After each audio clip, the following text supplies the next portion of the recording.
Good morning बच्चों। पिछली video में हमने पैराग्राफ नंबर 3 तक एक्सप्लेन किया था। आज हम पैराग्राफ 4 को एक्सप्लेन करेंगे। अभी तक बताया था इसमें कि विलियम सी डगलस ने देखा था कि जो शरणार्थी बच्चे थे वो कहाँ पर थे, प्लेटफॉर्म पर थे, और 8 रिलीजन्स के थे, सभी संप्रदाय के वो व्यक्ति थे।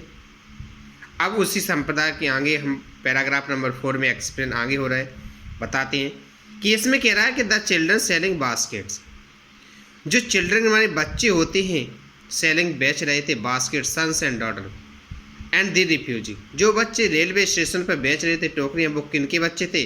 शरणार्थी बच्चों के, वो पिताओं के पुत्र और पुत्रियाँ थे जो पाकिस्तान से क्या हुआ था, भारत देश में आ चुके थे।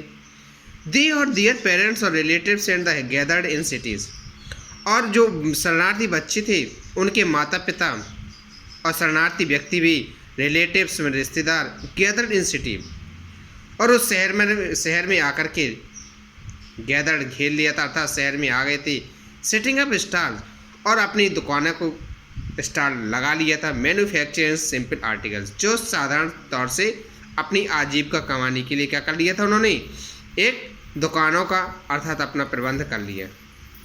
Trying to make a living in markets already overcrowded, but जब वो शरणार्थी व्यक्ति आए तो उस समय वो शहर क्या था, ऑलरेडी पहले से ही ओवर क्राउडेड था, भीड़ भाड़ इलाका था, बट इनकी वजह से और शरणार्थियों की वजह से और ज़्यादा भीड़ भाड़ इलाका हो जाता है। They lived in cloth grass seeds that lined in the street, जब वो शरणार्थी व्यक्ति आए तो उन्होंने अपने मकान कैसे बनाए थे, कपड़ों के और घास के बंडलों से, अर्थात अपनी रास्ते के किनारे, रोड के किनारे अपने तंबू डाल करके रहने लगे। The peasants among these refugee, जो बच्चे शरणार्थी थे, has been the accustom to little there live for the annual income for the agriculture family, और जो व्यक्ति थे वो कैसे थे, एक किसान, कहने का मीन्स होता है गरीब परिवार से संबंधित, do not in the average x in the $100 a year, और उनकी वार्षिक आय जो कितनी थी, $100 से भी कम थी। The average unskilled labourer makes 30 cents a day, और कहने का मीन्स है कि एक जो किसान होता है, मजदूर होता है, वो एक दिन में कितना पैसा कमा सकता है, ज़्यादा से ज़्यादा 30 cents या लेस देन $2 a week, या फिर एक सप्ताह में $2 ही कमा सकता है।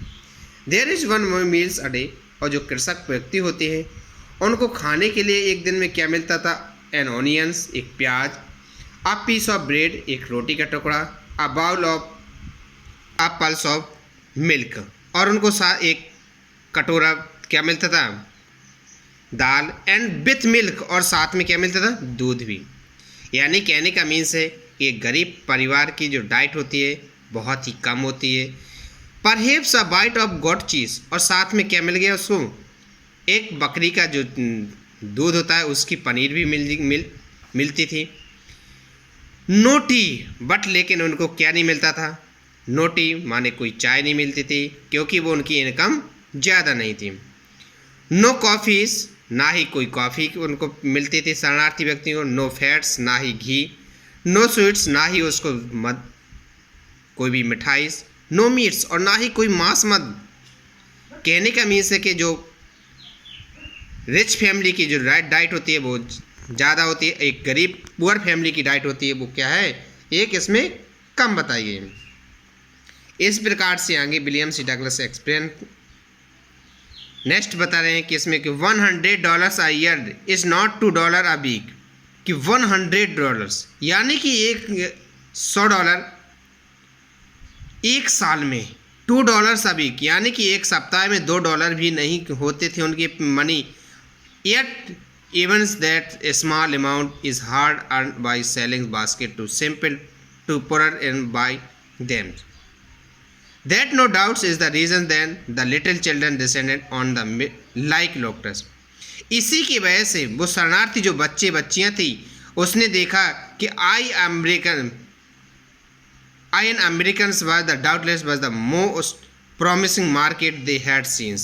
उसने देखा है कि बच्चों ने कि सबसे ज़्यादा ये अमीर व्यक्ति हो सकता है क्योंकि ये अमेरिकन व्यक्ति है, इसीलिए क्या होता है लाइक लोक्टस, टिड्डियों की तरह वो क्या होते हैं डिसेंडेंट टूट पड़ते हैं कि मेरी न जो टोकरियाँ हैं सरकंडे की बनी हुई हैं वो कुछ ना कुछ खरीद सकता है, अर्थात वो विलियम सी डगलस खरीदने में कैसा है सक्षम है, इसलिए शरणार्थी बालक उसको घेर लेते हैं। Next paragraph next day clear करेंगे।